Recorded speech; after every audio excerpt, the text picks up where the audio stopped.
Hey everyone, I'm going to be going over a win streak I had with the Partizan. Before I show you the actual streak, I'm going to go over some important things about the Partizan concerning its viability in higher skill PvP. This streak is not intended to prove that, and that's why I included this other information in the video. If you want to skip this review of the Partizan for high skill PvP, you can skip to the win streak overview timestamp. I then go over some disclaimers, the build, and then we go to the actual PvP. Now let's start with the overview. You've probably heard about the Partizan and its strengths. There's been a lot of discussion about it, and if it's actually on the same tier or higher than weapons like the Ring Knight Spear, straight swords, and curved swords. Jim, do you agree? What do you think of Partizan? Jim is there. These guys are trying to put it lower than A tier. These guys don't know what's up. What do you think? How is Gundyr worse than Partizan? Zionist, that is exactly what I'm asking. I don't think Partizan deserves to be here. I think everything aligns perfectly here. Besides that one Partizan that doesn't look right. I guarantee you, Partizan can match every single of those weapons if you fight them in duels. Anybody who fights with them, I will fight anybody, and I will probably beat them with Partizan. Did you save the project? Oh my god, Amir, I did not. I think with a proper realization of its moveset, it could be considered to be among those weapons and at least higher rank than the Ring Knight Spear. I think the reason that many don't share this perspective is that the Partizan is a much more advanced weapon to learn than others in the high ranks, as those weapons at their best would not have their weapon art attacks or heavy attacks used practically at all. Be honest, how many times have you seen a Pontiff Knight Curved Sword user actually use the heavy attack? This isn't to say those attacks have no utility whatsoever, but for competitive play, the Partizan's weapon art and even heavy attacks have a notable role. If all you're going to use is a standing and running light attacks, of course other spears are going to perform way better. In fact, in a matchup where the standing and running light attacks are the only ones really viable, it does perform worse than better spears.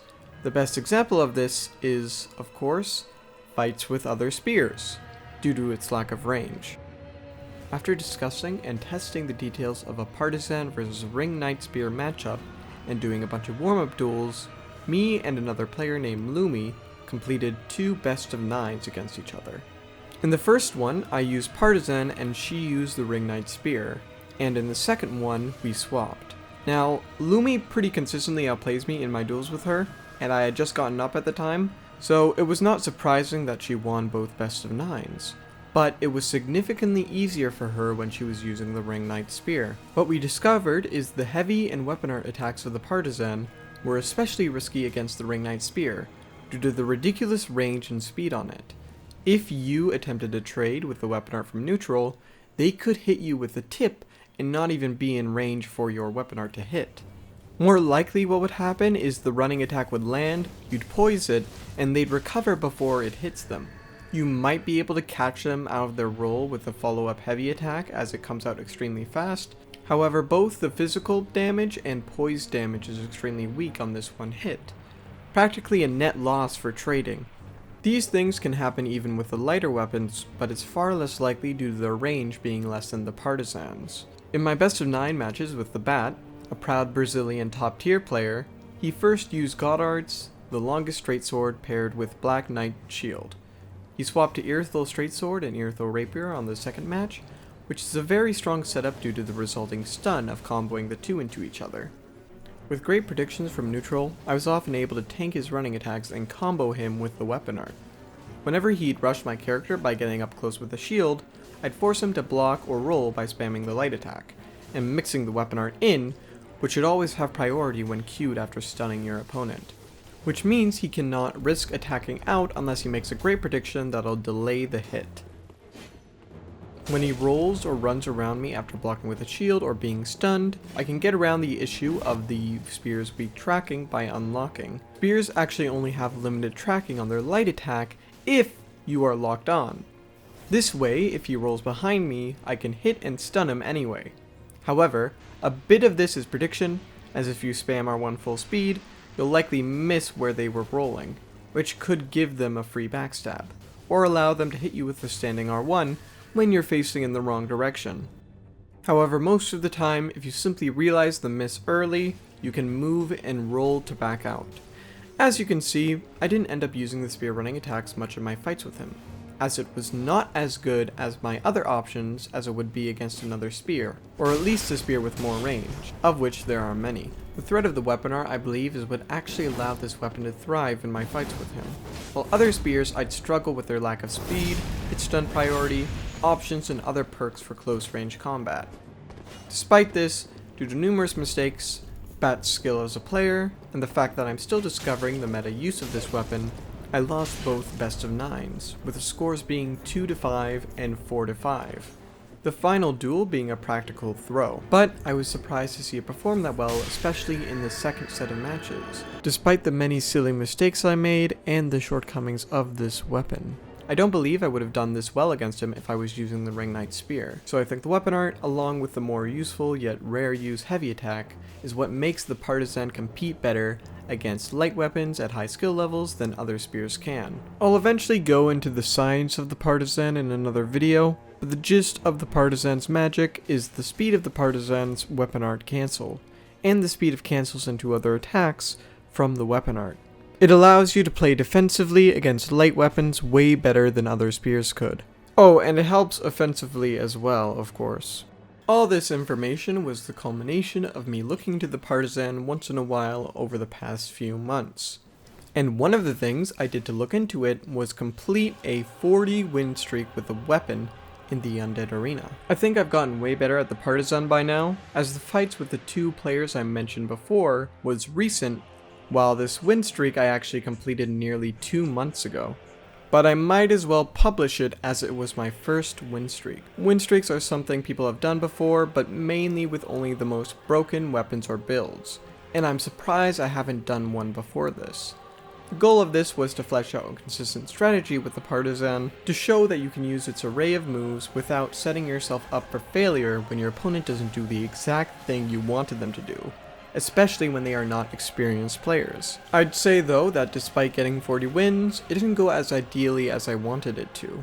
This may be because it's the first win streak challenge I have done, but there are a few things I wanted to improve on before I did the next challenge like this. The later matches proved far more consistent and satisfying at least. On top of the 40 wins, I had 5 draws in between some of the matches. Some of these were due to the player running around and simply doing a running attack every 40 seconds, while others were due to close calls that ended with me unable to finish the player without risking my own loss. While even fewer of these draws were due to players switching to light roll when they were losing, and simply screwing around and wasting time. So, in future streaks, I'll implement a system for penalizing draws to some degree. Maybe I'll just deduct 2 points per draw, or something else. Feel free to give your own suggestions in the comments. For sure, future videos like this will have actually fleshed out rules. Other than draws, there are a few other flaws such as getting lazy at points in the streak. I get too comfortable, you could say. This caused games I assume to be in the bag to become crazy close calls, but I'm sure I'll get better at that as I do new streaks. Also, I'd like to make a few disclaimers about this in future streaks. The possible concerns I want to disclaim and or acknowledge are: number 1, the full video is cut. How do we know the streak is real? Well, you don't, because I did just record my screen for the whole streak and tabbed out a few times for some important things, such as connection quality checking, and I didn't want to film other things on my desktop. I guess all I can provide is the info about the other attempts in the streak I did. I attempted and failed the streak 3 times before reaching 40, with the scores being something like 4, 8, 13 before I did this one. I failed one of the first 2 due to playing bad and getting parried. After that, I added Tears of Denial to apply in the case I find a player that may be using a dangerous parry swap build, as everything but the weapon art is very vulnerable to parries. Regardless, in the 3rd streak attempt I got parried twice due to playing badly against a 50-50 player.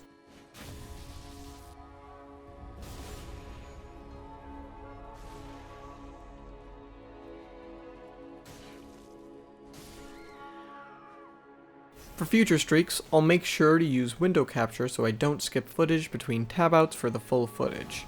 For this one, you can just take it or leave it. Number 2, this does not prove the Partizan's ranking among other weapons. Yep, this was mainly just to show that you can use a diverse moveset against everyday players. What arena players I get in this streak is beyond my control, meaning I could get lucky with mostly new players. Or I could get extremely unlucky and get a top tier player, which I'll likely recognize, and likely will instantly be aware that I'm going to lose if they play optimally. The purpose of the streak was to stress test the Partizan against the unpredictability of random players who may have radically different behaviors, playstyles, skills, and builds. Number 3. This is not impressive. Okay, I know some people are going to say this, and they are kind of correct for the previous stated reason of arena players being random. However, the larger the player pool, the more likely I'm going to get a consistent amount of skill in the players I find. 40 at one time of the day, one time of the week is arguably not sufficient, especially if I count multiple wins from beating the same players. So this alone may be correct, but if you follow up this point arguing that any players with more than X hours could pick up any dumb weapon and beat 100 players in a row, really take a second to think if you as a player with X or more hours could do that. Now, I could probably count a lot of players who could do this particular challenge, a lot of them easier than me. But it's not an effortless and skillless endeavor, not even with Murky, Projected Heal, and Lightning Arrow, despite how stupidly broken those items can be, especially if they find players like me who know how it works. I've ran into several players like this, who clearly are not intending to lose, and I clearly upset them by ending their winning streak. This is despite the fact that they have several thousand hours in their back pocket, and I'm not even always countering them with meta weapons. I'm willing to admit that any challenges like this I complete is not due to some inherent skill, but a stupid amount of hours of experience, others reverse engineering work on the game, giving me access to normally unattainable knowledge about the game's in and outs. There's also knowledge shared from tons of nice and talented people in the community, and my own reverse engineering work and research. So I don't want to confuse anybody into thinking I'm portraying myself as an exceptionally talented player, or even modder. I actually really despise the toxic culture the game has accumulated in some corners when it comes to trying to prove who's the better player, and putting down players for not meeting some standard of skill or competitive success, which is especially fallacious as these insults are often levied based off the results of invasion encounters, which is practically a form of asymmetrical PvP. Both sides have different tools and advantages, so any analysis of one's skill in them must be deeply contextual. Most players of PvP in this game anyway just want to enjoy their PvP with outperforming other players not on their top priorities. That's me most of the time unless I'm specifically doing something like this. I recommend you give this pack I signed a read, it really matches my viewpoint of anti-toxicity in Souls PvP. Additionally, here's a couple cool underrated creators as well and Discord servers you should actually check out from the DS3 PvP community, with header explaining what each of them mostly do relating to DS3 PvP. Okay, so sorry about that little rant, but I wanted to get it out of the way before I got confused commenters thinking I'm saying something I'm not. I also don't want to develop an audience who would see my performance in PvP and sort of develop a best player cult around it, because I've seen that happen with YouTubers who totally didn't intend or expect it. Trust me, there are a lot more impressive players out there. You can find a lot of them on the leaderboards of that PvP Discord I mentioned. Again, I also administrate it, so I can say that the rules of the latter are pretty fair and we keep toxicity in check. You can also ask players there for casual or friendly duels. Number 4. That thumbnail looks familiar. Well, I got the thought to start this series of win streaks from Ostarva's Dead by Daylight win streak videos. He explains what he is doing in a charming and casual way, while also of course completing these kinds of crazy challenges. So the thumbnail design, which is extremely eye-catching, is based off of that as well. I doubt he has a problem with it, but if he does, he can hit me up. The last thing before we start, I'd like to show you the build I used. I actually lost any footage of the stats of the original build, but I believe these stats are practically the same as the build I used. It's pretty optimized to slightly make up for the mistakes I may make. I also use optimal ring swaps, if I remember to set back my rings, to just slightly increase the total amount of damage I can end up taking. This doesn't affect things much directly, but when you're dealing with long challenges like this that you can lose in seconds, it really stacks up over the whole streak. If the ring swapping seems excessive to you guys, let me know and I'll avoid using them in later streaks. Maybe even with a rule. Oh, and this is the actual equipment in the streak. It just appears as some model replacement mod I installed that changes my appearance client side. I think in all future streaks, so you guys don't get confused, I won't use cosmetics like this. But if you want these cosmetics yourself, You can get them in the link in the description. Now, in the actual win streak, I'll be commentating the duels I want to talk about the most, some of them with my friend Spectre. The full uncommentated streak can be found in an unlisted video in the description. I'll let you guys actually watch the streak now. Enjoy!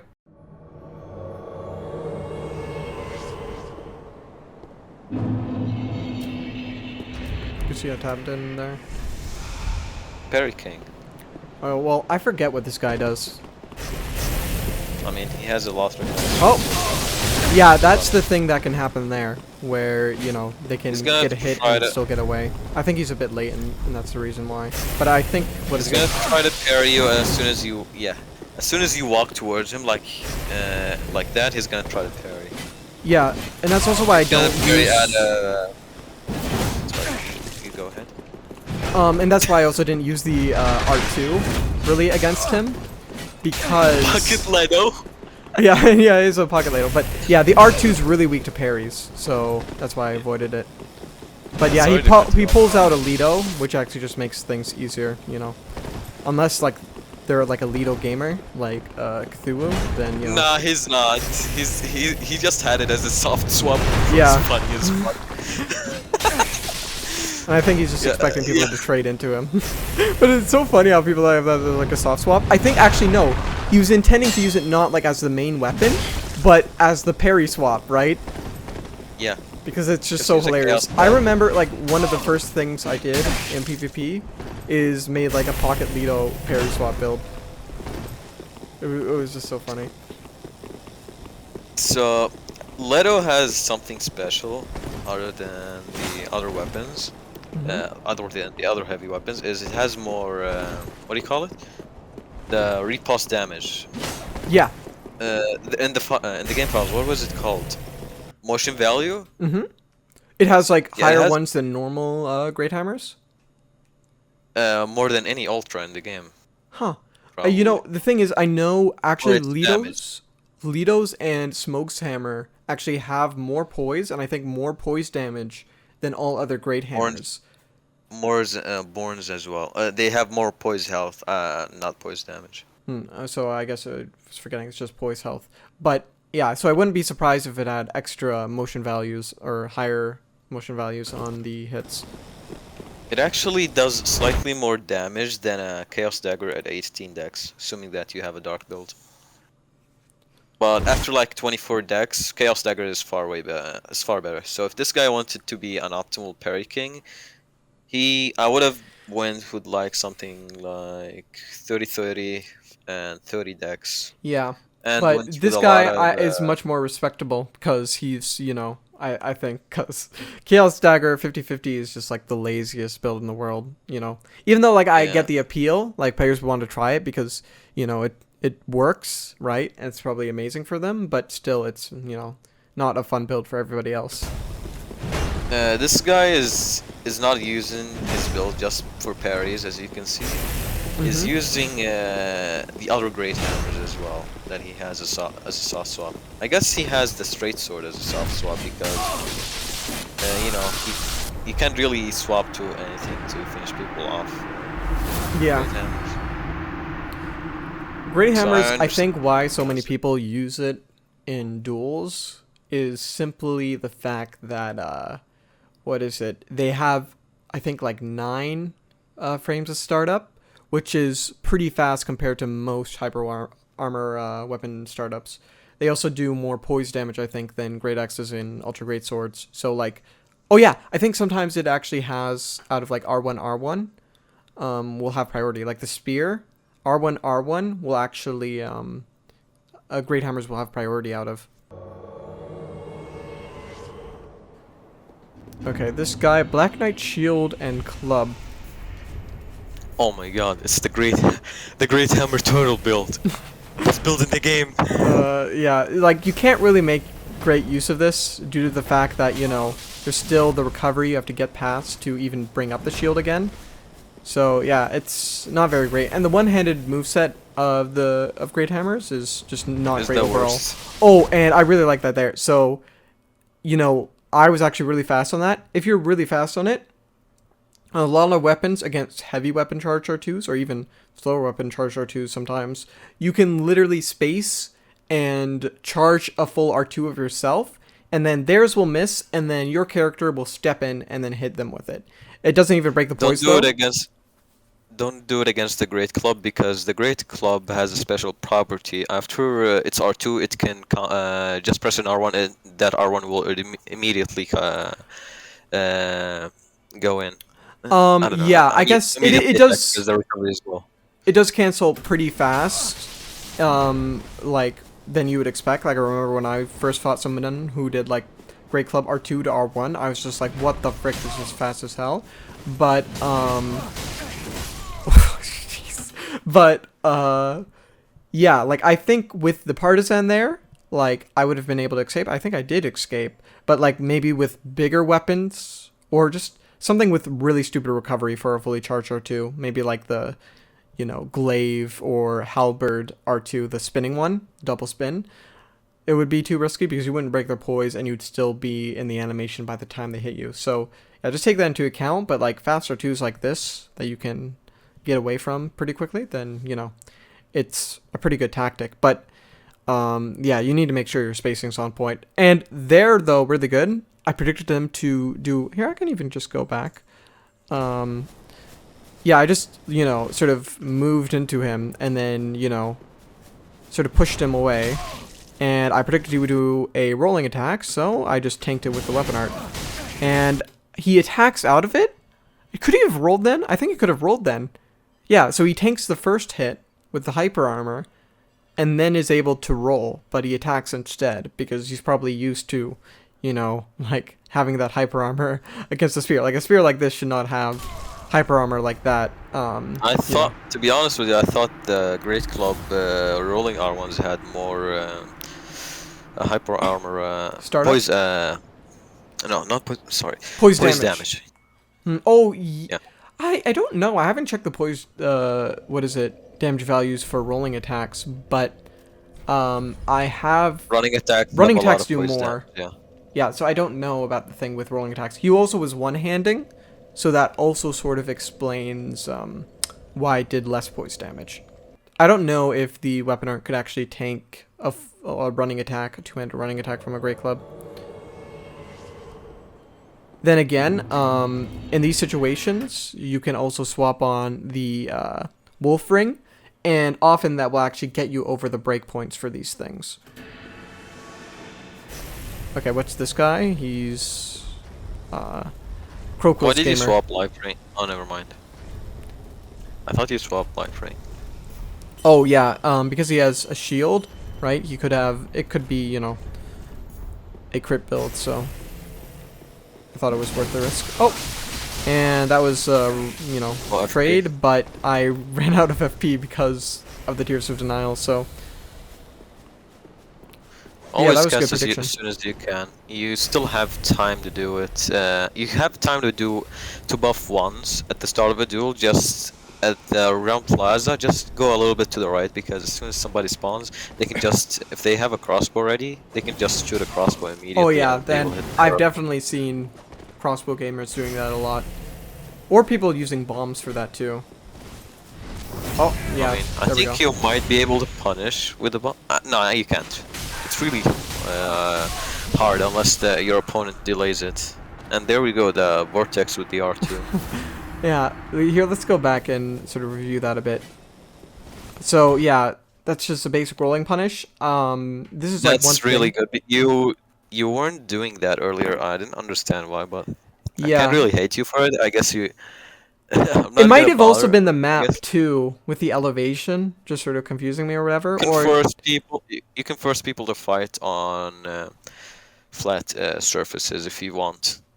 Keep in mind that even the elevation benefits you against Parry Kings, because not all the time, but sometimes they wouldn't get their riposte. Oh yeah, you know, actually what I found out is the Faring Greatsword is extremely hard to parry with things that don't have force parry, like the actual weapon.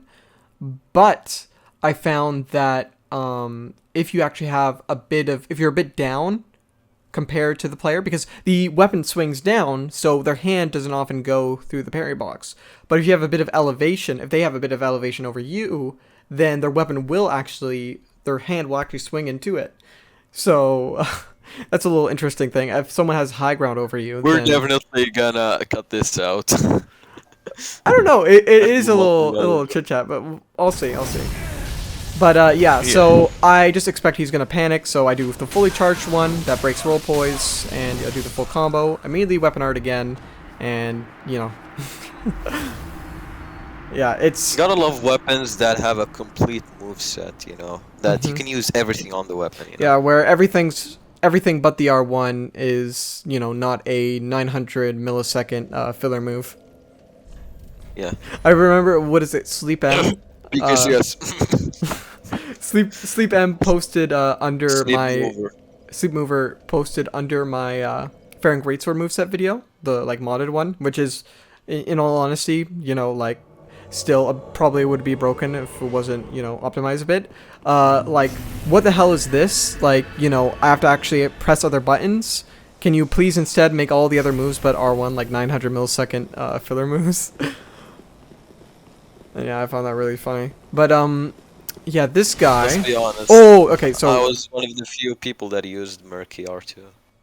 yeah, that's like the one positive thing about your Murky Arc. I used the Murky R2, bro. Murky R2, bro. I'm I non-meta. Yeah, meta. But yeah, let's just keep going with Okay, so this guy, yeah, like, he seems very confident with it. Oh, there's a bit of skip there. he skipped a little bit. Yeah, but the trade here was definitely worth it. Like, look at that 300 because damage. he had a Leo counter. That's a really good trade for two reasons. The running attacks have more poise damage, and great sword running attacks actually don't have a lot of poise health. So Yeah. you need about 42 to tank a two-handed R1 from a small weapon, let alone a running attack like a spear. So that trade was definitely in your favor, and that was a good read. Keep going. I don't know if I intended to trade, but like, I definitely didn't think it would have much consequences against his running attack because of the Leo Ring counter. Leo Ring is just so worth it on spears. And what you did right now was good, but you could have spaced him a little bit, then still R1, because you know hyper armor players usually just spam R1 at a hit stun. Yeah. That's why when I'm using a PKCS, I'm just gonna, if I trade with you and you get staggered, I'm just gonna spam R1. Because I know you're just gonna spam it. I'm gonna cut you, get you before your poise, your hyper armor frames starts. So that's why I always spam against hyper armor weapons. Oh yeah. That's just definitely the case. Like, you know, but in some cases, literally they can just always spam out. Like, I think the Great Hammer, like we mentioned earlier, you can literally, like, if I do spear R1, R1, R1 on before the third R1, they can get to hyper armor. So you got to be safe with that. Although with the Partizan, you could tank it with the weapon art and then I think combo them with, and they wouldn't be able to escape. Oh yeah, this was the freaking dude I mentioned earlier in the script of this video. This guy literally. He saw that I was losing, and then he's just like, I'm gonna fuck around and take off all my armor, and then just light roll everywhere to stall it out to a draw. It's just very annoying and obnoxious. God. Like one of these people. I even tried to. Honestly, I should have just focused on finishing. L1 a lot. I'm pretty sure this guy is not good enough to roll. Wiggling. L1 wiggles. Yeah, I don't know why I even, you know, entertained this at all. Like, I should have just continued chasing him and making use of my time. Like, I thought he was giving up. Oh, that's would have been, like, I thought he was giving up and he was just gonna let me execute him. But no, he was just fucking around, so. I hate people that fuck around. Like, especially, yeah, when they're losing. When they're losing. Or people that fuck around when they know they're gonna lose against you. So yeah, bro, you didn't beat me. I was just memeing. Like, dude, yeah, I'm still gonna try hard on you. I don't care. I know you're just Schrodinger's try hard. I'm playing seriously when I beat you, but when I lose, I'm just memeing. Yeah, exactly. Oh, and he swaps to PKCS running attack swap. But yeah, this is just gonna stall out. We already wasted enough time there. And he's skipping again. Maybe crossbow. Oh, and he tries this epic swap, but from that distance, like the first, sweep is gonna miss anyway.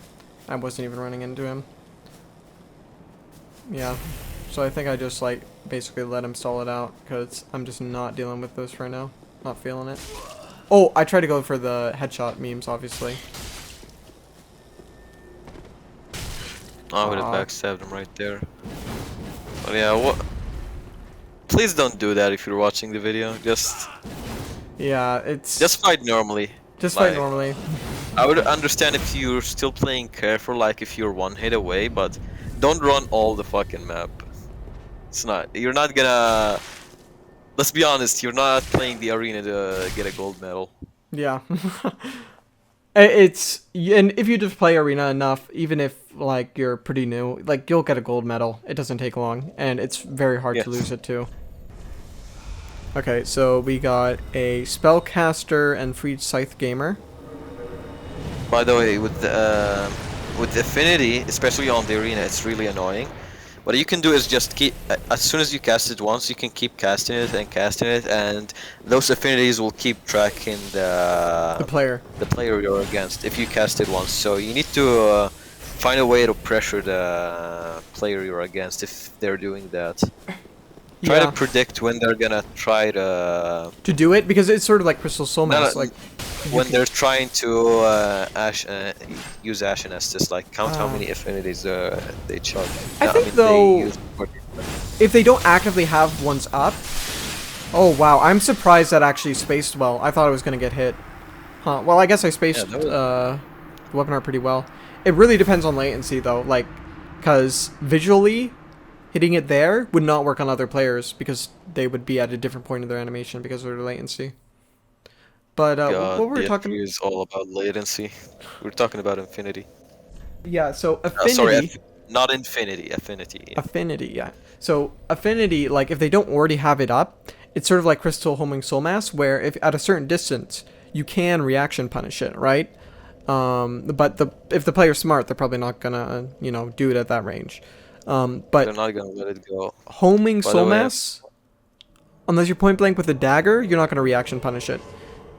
So, yeah, it's better to just wait for them to lose FP or do some smart thing that makes them roll and get caught. You can't wait for someone to lose FP at the arena because they have 5 Ashen, remember? Oh, not lose FP, I meant, use it. Yeah, you mean you use Ashen Estus. Mm-hmm. Now, if they're, Estus canceling that, then that's a different story, and that's another reason why, I'm just gonna pull Murky on you, or pull Poison. The Blessed Harp. Like, yeah. Homing Soul Mass, light roll detected. Be punished. I'm not gonna get punished. Fuck you. If you play like that, I'm gonna play worse. Oh, yeah, so... Nice. That was just for fun. Like, because, if you do space it, you can just avoid the first one and then get the second one. There's also a way to do it with the following attacks, but the first one, it's easy enough if you have a bit of distance. You literally can on reaction, like soft swap or even hard swap, and get the parry. Did I soft swap You swapped the Hornet. Yeah, that's nice. You swapped the Hornet. You know why I love making mages run out of FP? Why? It's funny to see them try to fight you with a weapon. Yeah. Because they all suck at spacing. Yeah, that's the thing about your first spear. I'm sorry, but I had to laugh like that. Yeah, it is evil, but it's not. They're homing soul mass mages. Homing soul mass people, I think, is fair, but regular mages, it's just evil. But it is kind of funny and it is kind of fair. But with like. Is it the same guy? Well, is this guy using Grim Clone? He looks like a Grim clone. Yeah. Oh, I remember this guy. Okay, this is not the other guy with the straight sword and sort of Grim fashion that I was thinking about. No, this guy, I think. I don't know if my name did the banner, the wind banner, say Amir, or did it say Nameless Knight? Nameless Knight. Okay. Well, but yeah, he's using the 50-50 one, and he God, I would love to backstab that. what is it? When he gets hit a lot from attempting, parries like this, he ends up playing passive and then stalling out the match. So I wasn't happy about that. But at least he bowed, I guess. But also bow. Like, it's the sort of thing where it's like, like, I sort of respect you for not being toxic, but at the same time, how you're playing is not exactly fun. But like, he did lose most of HP in the first little thing, so I get why he would. If he listen, if he didn't run off for the rest of the match while using quick step and blood ring or fast rolls, then it's understandable. If he only just runs away and doesn't even try to attack, then I might understand. But if he's trying to play it carefully, like I don't have a reason to aggress you. Sort of playstyle, it's okay, but you can't really choose how. Actually, yeah, this isn't that bad now that I think about it. But it was sort of annoying in the time. I'm watching it right now. It's not that bad. Yeah. I guess I could bait running, him. But yeah, he's waiting for an opening. Yeah, like you that. see? It's not bad. Yeah, he's still trying to win, but he's not gonna run off and wait the 3-minute timer. Like he still wants to aggress you. He's just gonna try to whiff punish. Yeah. What I could have done instead of just doing like the running attack thing. Oh well, that worked. Like that. Like one thing you actually can do with the running attacks is like, especially when you're whiff punishing quote unquote somebody, like it's not even gonna catch them because it's like a light weapon, and you can't reaction punish a light weapon with it. If it's not like prediction, it's on reaction. And what you can actually do is run up looking as if you're going to do a running attack, like to punish their attack, but then you actually just keep moving and release it when you think they would roll, like when they would reach the dodge frames of their attack. You know how to delay the running attack after you stop moving? Like there's a way. While you're running, block, then after you stop, just press R1. now I sort of feel. It's kind of hard to explain, but I'll show it to you after the next time we get on. All right, but yeah, now I almost sort of feel sort of bad because I totally could have aggressed him more, and it wasn't like the worst passive play, but it's okay. Still, yeah, like I told you, he's still trying to. He's not gonna wait out the timer. He's still gonna try to look for an opening to attack you. He's not. I don't blame people to play like that because they have like not a lot of choices left. You still won though. And what is it? I also probably do that too, like in 1 or 2 matches where I quickly lose health. So like to not lose the streak. So yeah, like it's understandable. CBT King. You know what that is? CBT. Yeah, I know what CBT is. Thanks, Stick Boy and Halloween. Okay, we have. Oh, actually, I think on a shield block I should have priority, right? Running attack, weapon art definitely should have, right? Wonder if I make use of that. Why am I going for a freaking? Oh well, it works. God. I guess I saw that he probably was not like a top tier player or whatever, so you'd probably fall for that if I R1. He's a tryhard. Oh. Or an average tryhard. You know how I know? Why? Tryhards, even if they have like, if they're wearing fashion, they will wear black iron leggings and Gundyr's gauntlets. Ah, I see. Well, yeah, that weapon art is really good. However, it's as you can see here, it's just not free. The poised, he didn't start them. Like that was a worthy trade technically. Well, not really because he's low health, but I lost way more than him. But like, you can still be interrupted pretty well into the beginning of it. I forget what the exact startup is, but yeah, and it can be easily whiff punish at a distance, right? Although I don't think you'll be stunned. I think the hyper armor lasts pretty much up until you can dodge.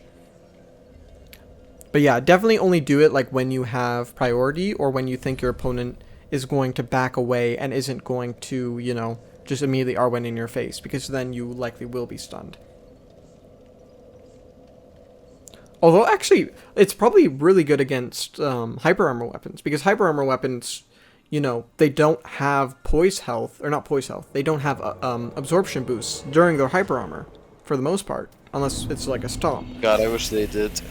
Yeah, they definitely should. Like, that would just help hyper armor weapons so much. It's just so annoying where literally you like have a specific setup like that does low damage, but you have some other reason, and you literally are losing when you're trading them every single time, just because, you know, they're trading you with a much more damaging weapon.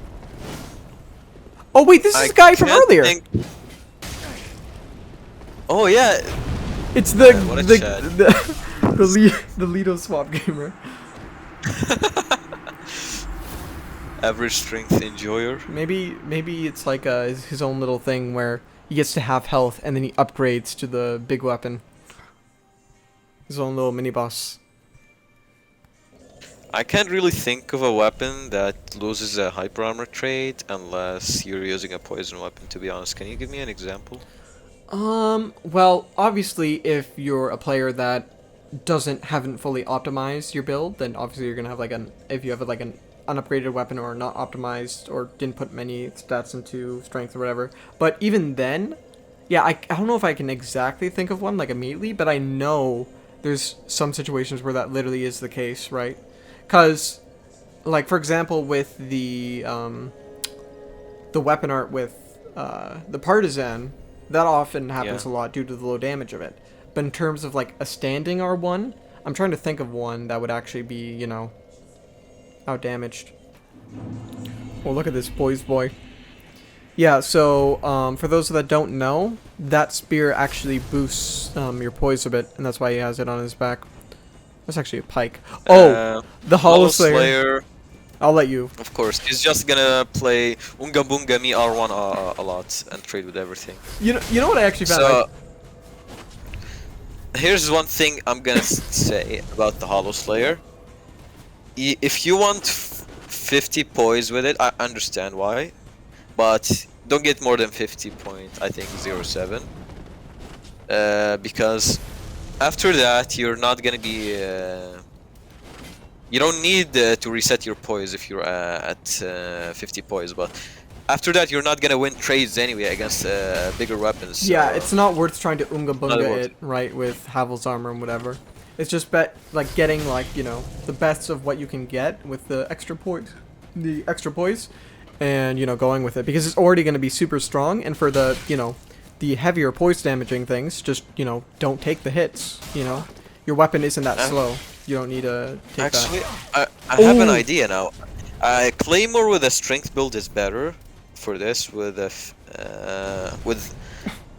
lot of with armors that are that have a lot of physical absorption, in my opinion, because you're gonna be trading. So strength build has a lot of you know. Yeah, so that's why strength is also good for the best for hyper armor weapons. So, no, it's not the best in my opinion. Strength builds well, for hyper armor weapons, right? Well, I'm gonna get it. That's another topic I'm not gonna talk about, but in my opinion, for this specific build, I recommend just using a strength build, because you're gonna be winning trades even more because of the extra flat defense that we were talking about earlier. But yeah, he switched to the spear here. I wasn't really able to go over it, but I don't know what I did. I almost want to go back and see how I played against this, because earlier in the video we talk about how Partizan is actually like in a matchup 1v1 with the Ring Knight Spear. It's actually at a loss due to how the weapon art's not really as useful, just due to the ridiculous range of the spear. However, I think it performs better than the Ring Knight Spear against lighter weapons due to the weapon art priority and stuff. That is true.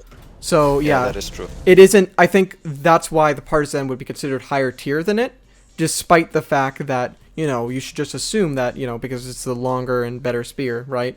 But I remember the meme when people were mocking Gabri, why he put it Gabri at question mark? He put it at 8 tier, and people said, why did you put it there when the Ring Knight Spear is better? And he tried to explain what you already explained to me right now. Yeah. I still think, yeah, Ring Knight Spear has like more range, more damage. Yeah, sure, but yeah, I think let's be honest, it won't perform as good against a Pontiff Knight, a Curved Sword, as well as the Partisan, if you know how to use the. Yeah. If you know how to use it. Mm-hmm. I literally in the beginning of the script of this video, I say like, literally, if, as long as the thing is that people just don't learn how to use a moveset right? They just press an R2 in someone's face and then they, immediately get like stun locked because, from neutral it's not the best. And then they're like, well, this, it's a cool weapon, but it's not as good as Ring Knight Spear or whatever, right? So, yeah, it's just a much more advanced moveset than, like, every other, like, meta weapon, basically. So... In my opinion, if it was a 2v2, I would rank Ring Knight Spear a lot higher. Just because the weapon art has... I would rate it as one of the best 2v2 weapons because of the weapon art utilities and the running attack insane range. Certainly better in a 2v2, but that's, like, a whole different story, right? Of what's like viable in duels versus like about invasions or strength duels. builds, since you're searching for a match right now, what I have against strength builds is the weapons that strength builds have, almost all of them except Leto's have better versions of themselves in other builds. You mean like such as, Dark? Yeah, Dark Split Leaf, better against turtles. Like, yeah, you get more damage out of the strength build. I fucking love that, but. I will pick, like, if I'm gonna fight a PKCS and I know the person I'm fighting will not switch weapons and will stick to PKCS, I would use the strength build with the split leaf. But if I know I'm gonna fight a turtle and for general utilities of the dark build, I'm still gonna stick with the dark. You know? In the case of the Partizan, I think actually the best for damage-wise, I think is Sharp. But Dark for defenses and trades, strength is strength probably. For Dark shields is best against shield, yeah. But the thing with it though is that the Dark I think makes the weapon art so much weaker due to the small hits and it being split damage, right? So that's the annoying part. But I wonder if it would actually be worth against a shield user to on strength or dex switch to a freaking deep Partizan just for the chip damage, right? I wonder. It might be worth testing. Like the regular damage is going to be much more atrocious, but Beach Body. Oh, this guy is a Heiselpick gamer. Naked Mage. And Naked Mage, so he's probably going to go down in like 2 hits. Beach Boy. Beach Boy. No. Yeah. Beach Body. Beach Body. I wish it was Beach Boy, so he would be the cousin to Peachy Boy. Okay, we got a these builds, Pyros, especially with fast casting Black Flame, Parting Flame. Parting Flame, Black Flame. It's just freaking very disgusting. Annoying. It's broken on latency. It's as fast as a curved sword and outtrades everything. It's not will, break the poise of anything. It's as fast as Wing Knight Twin Axes, the first hit of Wing Knight Twin Axes. So 1 frame slower than curved swords. Yeah, like I was surprised that didn't actually, And what is it? It does so much poise damage. For some reason, pyromancies just do so much poise damage compared to spells. Oh, and I don't think he knows that you can't parry that. But yeah, like I'm pretty sure a greatsword gets stunned out of a Black Flame, and while the trade? Sunlight Blade, not Sunlight Blade, the Black Flame, Sunlight Spear does 5 poise damage, so that's less than like a rolling, or not a rolling, just like like literally a third of what a standing light attack does, one-handed. It's just very sad. Like, why would you make Sunlight Spear, one that takes so long to cast, has so little tracking, We're gonna be talking about Scott Jones' video on why miracles suck in a little bit. Oh, look for it. Yeah, that's probably worth watching.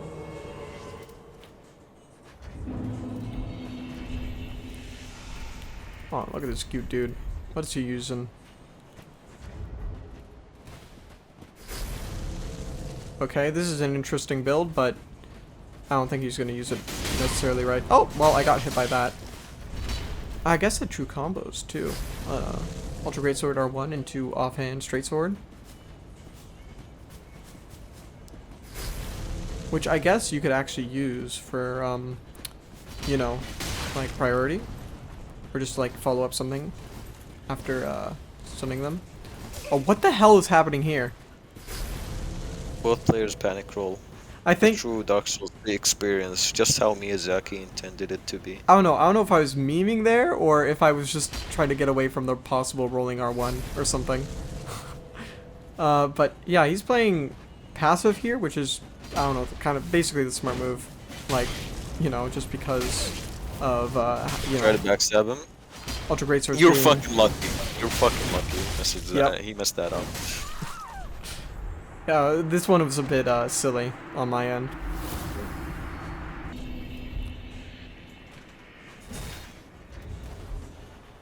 Okay, this guy's got main hand Great Axe with an offhand Rapier. I think this setup...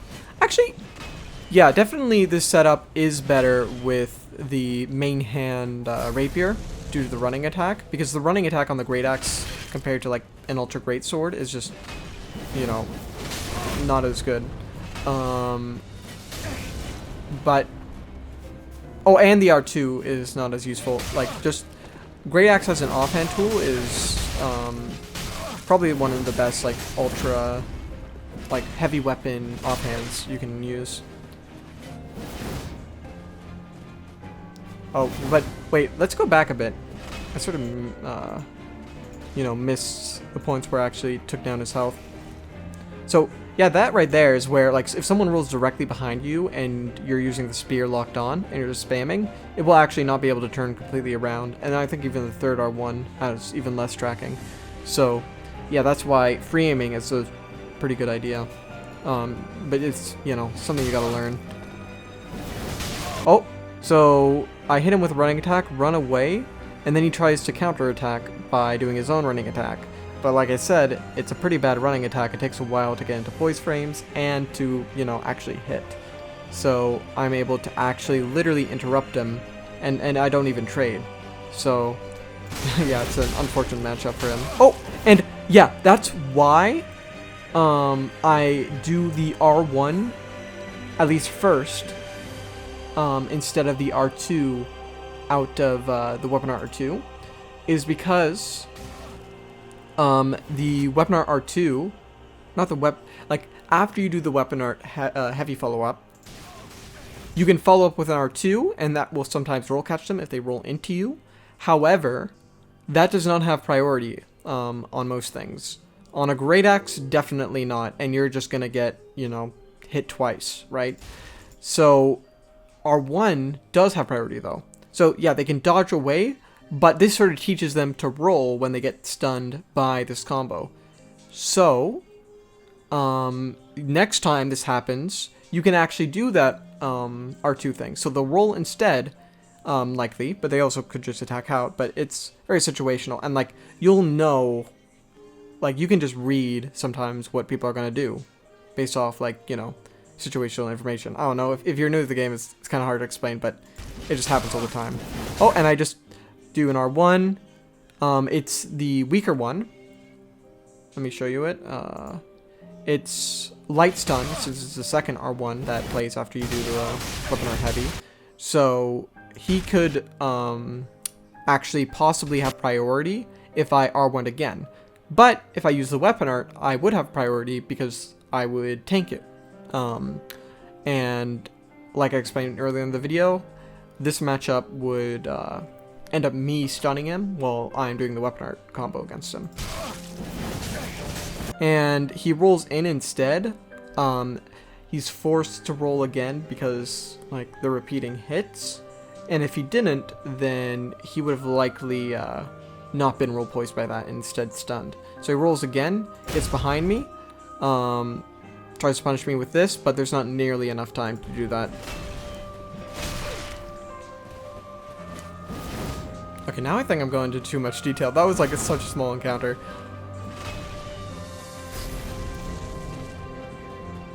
Okay, I tried that little thing. Not the best idea, but it was fun anyway. I could have hit. Ooh, that one was actually pretty close. I actually, like, I think continued aiming it that way, so it would get him on the sort of, like, last frame of the R2, right? Because I saw they rolled early. Or late, I don't know exactly, but yeah, like, I knew that it would just pass through him if I aimed it that way. So I think, is that what I did? Let's see the gamer play. And yeah, he would actually have priority if he attacked out of this, but again, conditioning, right? If you do R1, R1 on them before, then, you know, they know they can't attack out of that, then doing this, they're not going to be ready for you to do the, you know, react to your R2 to, like, punish it. So they're probably going to roll. And in this case, he was folding forward, and it's probably not going to roll back, so he rolls into me, and, I guess, yeah, I was locked on the whole time. I didn't free aim it, but I didn't unlock and try to hit the direction he was going. So I was, yeah, like, thinking that it would sort of, like, yeah, like, catch him, since it swings that direction, but it didn't.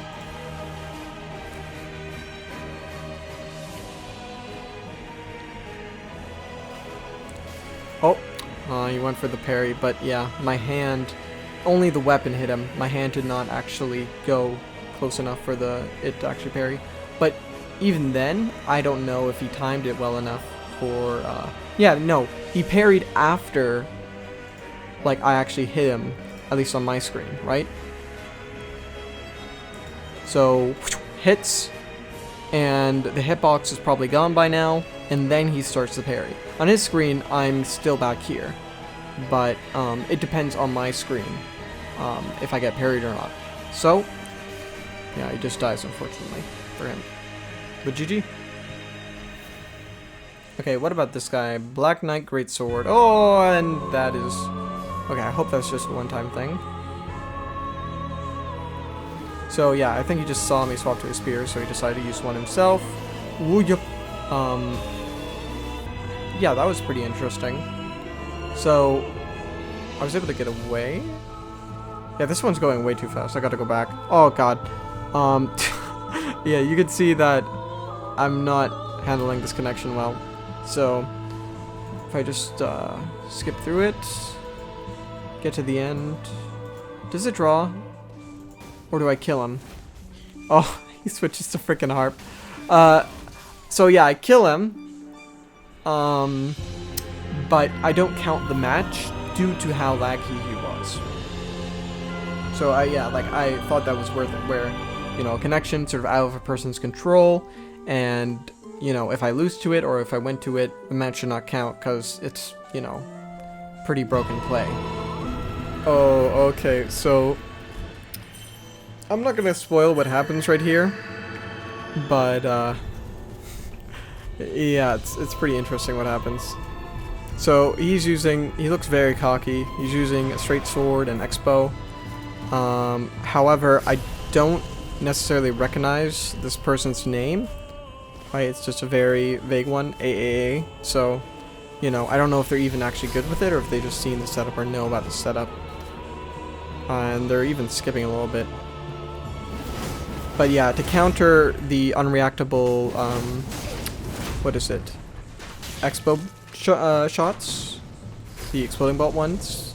I use Black Knight Shield, so I can actually back away and get out of the, you know, unreactable range. Because they can infinitely hold it to your feet, and then just, you know, release it at some random time, and, you know, you literally have to predict, right? Or spam roll, which, you know, will often get you hit, unless you're on super high latency. So yeah, he's still skipping. This is, you know, a pretty silly duel altogether, but I'm slowly taking him down. Right there, I just traded with the shield poke, which is actually pretty nice, but you gotta make sure you're doing it with mostly full stam, as it actually doesn't take the stability or, you know, shield guard values of the Black Knight shield, it takes it of the main hand weapon that you're actually poking with. So, you know, you could actually, if you're low stam, or trading with a really big weapon, literally lose all your stam and then give them like several free hits because you literally can do nothing but walk. So, you know. Oh wow, I'm surprised it didn't hit.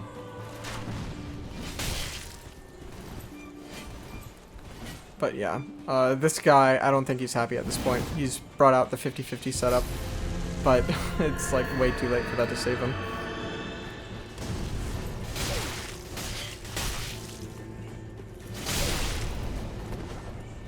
And I broke his tears, and it won't really be long but now.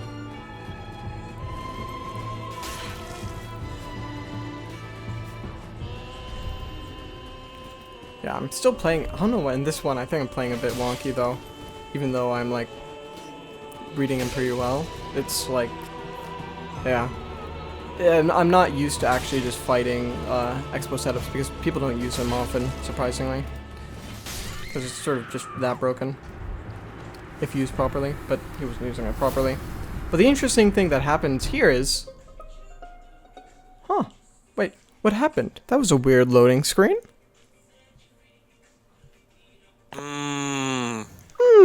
It's kind of a little sus here. Yeah.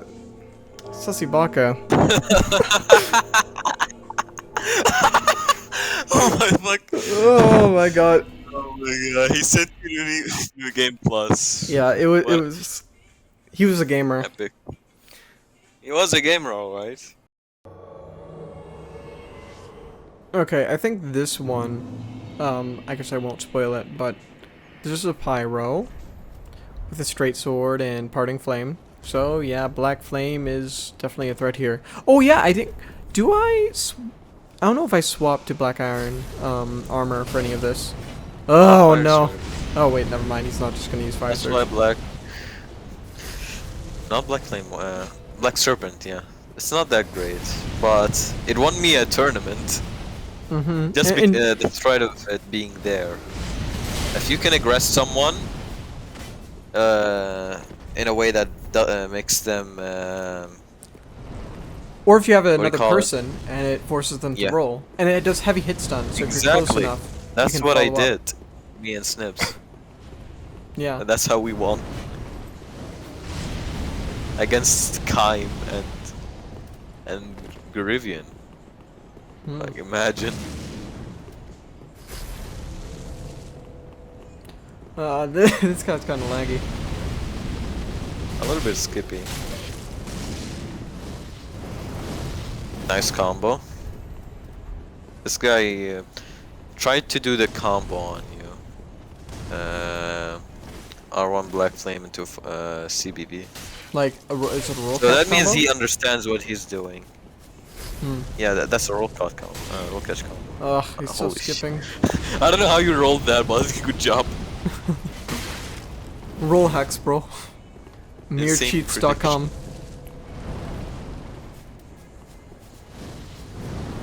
It would be He fun sort if of you had a coordinates that. website, like that. There is no doubt in my mind. As soon as he swapped to that, I knew that he was gonna try Perseverance. But yeah, you're doing really great strafing these. I would probably roll that Black Serpent because of the latency and how skippy he is. Well, I don't know why I'm... Don't strafe CBV. You're gonna get hit anyway. Yeah, even by with the edge hit at least, and then sometimes the big Yeah. hit anyway. Woo! Good thing you had more some stamina left. Oh, does this stall out to a draw? I don't know. I got him in this corner. Sort of letting him escape though. I mean, you're not the one stalling here. Not a lot of things you can do really, but you're playing really aggressively. He is playing aggressively as well, but yeah, this fight is pretty good. He's throwing a lot of spells, but you're playing. It seems like he also, you know, wanted to make sure there was no salt too.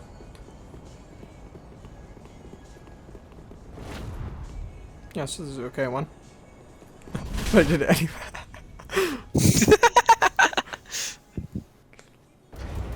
Oh, here's the Aqua dude.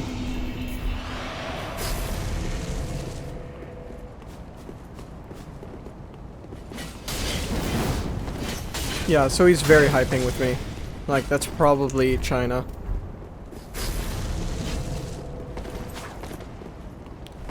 It's like something like 300 milliseconds. Competitive ping. So yeah, Oh, this was the Aquamarine. Yeah, yeah, so we looked at this like actually a bit before. Bait him? I don't know why you didn't bait him to roll into you and backstab him. Yeah, like you know, in that first one, I was just not thinking about backstabs for some reason. With spears, you can abuse that because you can just throw a running attack. They would roll into you, then backstab them. As Yeah. They do that. The thing is, like you see that this? there, I don't know if I could have gotten it. Like, I feel like he would have turned around. The with first rolling one, I attack. feel like a lot of you could have gotten it. See, like I felt like he was gonna attack about that, so. Yeah, he's gonna double roll then. He's gonna. You see? Yeah, he's gonna double roll then. He's gonna do a rolling R1. But yeah, I didn't know how to. I guess the thing with Edward, I don't know if it would even apply here because this guy's connection is way worse than that to me. Got pink filters, please. Please, Miyazaki.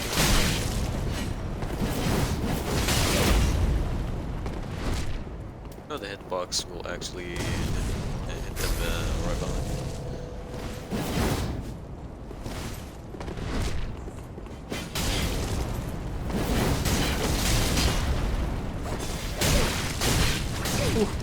I think he intended to do the R2 follow-up but wasn't holding L2. Yeah.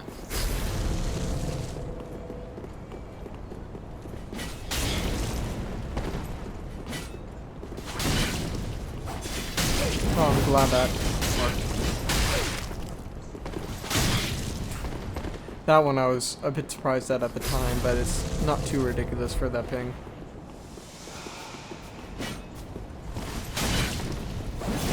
But yeah, you can't exactly react to rolling attacks. Like, I know it looks like you can, and you technically are in a way, but you're not actually reacting to the attack animation. You're reacting to them rolling and, you know, getting into the position of it, right? So you know, you don't want to actually wait for that. You want to probably like get out of the way or try to interrupt them or like hit them. So if they did not roll a second time, you know. Also, yeah, I think I finished him off with bombs here. Oh, never mind. He stalls it. Or, I don't know if we both stalled This it. guy had a miracle build. I probably thought that he was gonna... What do you call this? Yeah, you're the one that ran away at the last second. Oh, I think it's... Was that like a big Chungus build? Ooh, this guy. Yeah, Pyro? this Pyro guy. He sort of has the fashion of, that one guy you fought. But, he doesn't have the same build. Also, yeah, this one I struggle with due to making some crucial mistakes. I don't lose to him, but you know, well, not. I don't know if at the start, but I just know at Yeah, some you point did. I make mistakes. Okay, he has Parting Flame and Sage Ring, so he's gonna be dangerous. He's gonna do a running attack and he's gonna follow up with Black Flame, so you really don't want to trade with the Black Flame. Yeah, not even with Leo Ring. You're gonna lose. Yeah. Oh, yeah, like, see that? Like, that's very unfortunate, right? Literally, I just lost, like, half my health because I predicted he would doing a running attack in, and then instead, he just does a freaking CBV. Like, right at the point I pressed it. I'm pretty sure he didn't mean to throw that CBV. Like, it was just a random guess. Yeah. So, literally, I do this to... Oh, wait, God, I not hate there. Black Flame. One of the most annoying things in this game at latency. Honestly, like, it should just be nerfed to probably without the casting speed, like whatever it was. That's probably like greatsword speed. Or spear speed. I still would like it to combo, you know. But yeah, here I try to like do some bomb things in order to not risk, but yeah, it was basically due to my own mistake. Like, he literally could just randomly do that in neutral without risk, and that would happen. Oh, I want to do the weapon art so bad, but the risk of it's there. At least he has, like, he also has that pyromancy, which is pretty useless, but it's, you know, cool looking. Oh, yeah.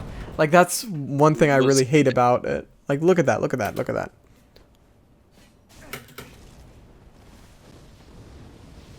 You lose the trade, and they trade anyway with you. To me, right here. Yeah, I do it, and literally while he's still in the roll, and he's able to, like, hit me with it as he comes out of it. And literally I got 90... I get 98 damage, and he takes, like, half my health. Black Flame. Very balanced at latency. Not as much at lower latency because you can still strafe it, you know. Yeah. He's trying to throw CBVs because you still need to. It's not a bad idea. Yeah. I should have waited a bit more there. I guess. Oh, but yeah, if I don't, then Black Flame is also a risk there. So I'm just hoping, I guess, that he doesn't. You see? Yeah. This reminds me when I fought the 802 community. That. The freaking, you know, counter frames on that are crazy. I wonder, you can probably actually counter frame and instability hit somebody in their jumping attack. Oof. Can you imagine the damage? I think Limit Breaker tested that you can't do it.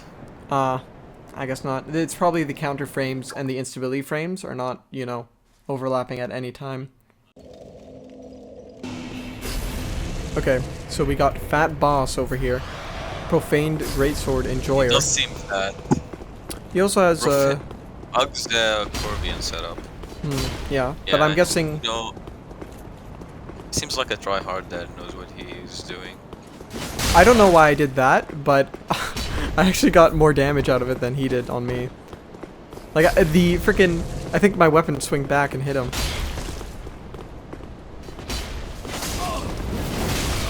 Oh, that was good. I wish it had Partizan had more tracking. Yeah, definitely.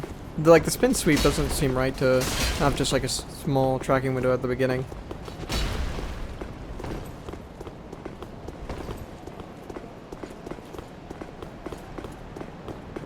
I hate this map. Yeah, some very stupid things can happen. Oh, and that's the epic combo. Vortex. See ya, Onion Man. I swear, Elden Ring needs to have a very a very small arena with enough space, like Old Wolf with the corners. Like, other than that, I'm not gonna settle for it. Like, dude, people can't run away forever in an arena like that, but you have an arena that's like pontive, people can't run. I think he's just trying to, he's just beginning to use that setup because anyone with second dog.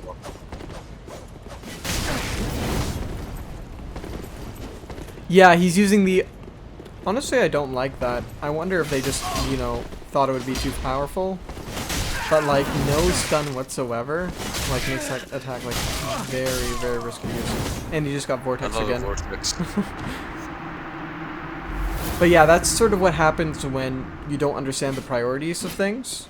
So, you know, like, you think you're gonna attack out maybe, and then stuff like that can happen. So, like, you know, if you get a player that doesn't understand the priorities like that, then, and you understand the priorities, then, yeah, that can happen if they keep trying to aggress you. Wants to parry. Ooh, I hit him with the tip. So...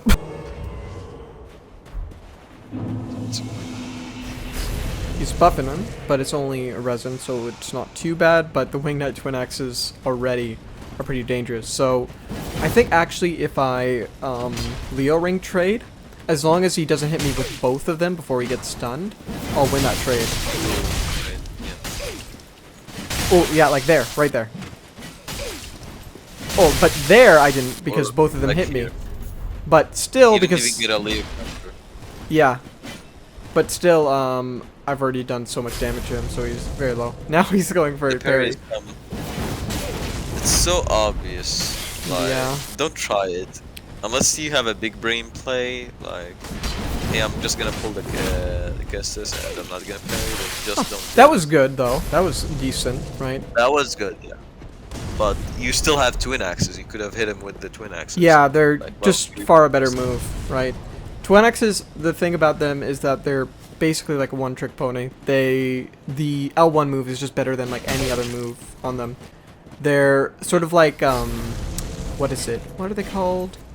Black Flame. It's the same speed as Black Flame, and 1 frame slower than a Curve Sword R1. And now he switched to that, which I don't know why I thought it was a good idea, because it's even slower than the twin axes. But, you know, this player is not the most experienced. Likely. You can still waggle L1s with thrusting swords, and it will throw people off, even good players, even me. Yeah, the thing about And that... It will combo with an R1 from a great from an axe. Sorry, not. I think it does combo to a great axe, but it will also combo to an axe. Also, the thing what I do here is, I think I explained this earlier in the video, is, you know, I literally wait, I run into him, make it look like I'm going to do the running attack to punish him, but then literally just wait to the recovery, like when he'll be able to roll, and then release there, because the timing for the amount of frames of invulnerability is a bit lower than the time it takes to actually hit after pressing a running attack. So if you do it just right at that point, it's basically guaranteed to land.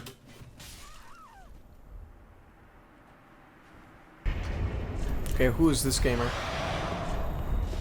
Oh.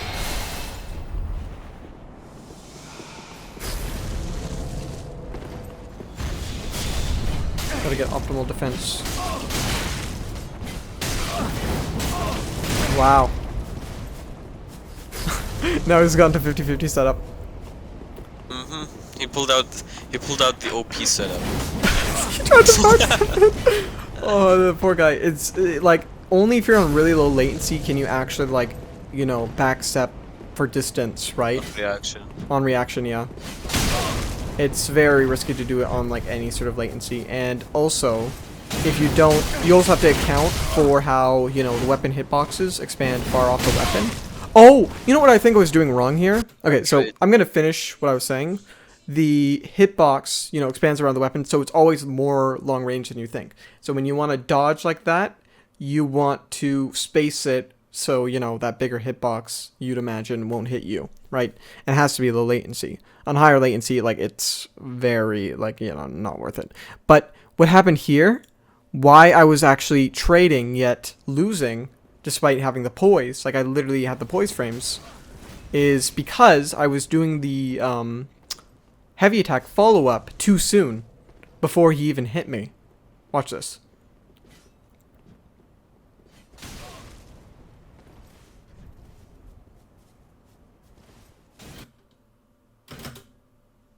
So this, see, I hit him, and then I follow up. Oh wait, no, this one actually lands, never mind. See, I click it too soon. I was in poise frames there, but I hit the continue thing too soon. So if you're getting frustrated why you're not tanking it, then, you know, you gotta look out for things like that. Usually if something doesn't make sense, yeah, like you don't want to just blame these things on latency, like actually trying to find an explanation for them, right? Review your footage, send your footage to somebody else who's more knowledgeable, you know? I remember it pretty clearly. I make a pretty vital mistake at some point. Like, I literally know something's gonna happen at some point of the duel, and I do the wrong move at it anyway. So, yeah, you'll see it when it happens.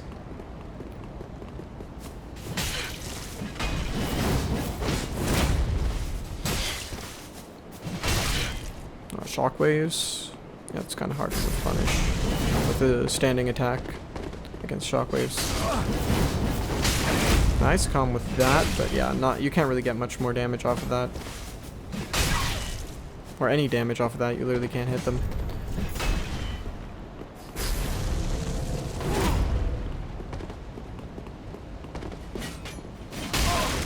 Yeah, I knew I would have priority with that. Not good. Ooh, and he tried to attack out of that too. Nice. But where do I mess up? Like, literally, he has no health at this point. Ah, there we go. Yeah, that's a good 50% of my HP. Oh, shit. Yeah, that's a point. I see why I can mess it up there. But literally, all I had to do was block. That charge animation literally does no stamina damage. Like, so, yeah, the play there would have been to block, but he did it really fast, and, you know, like, I just made the wrong move.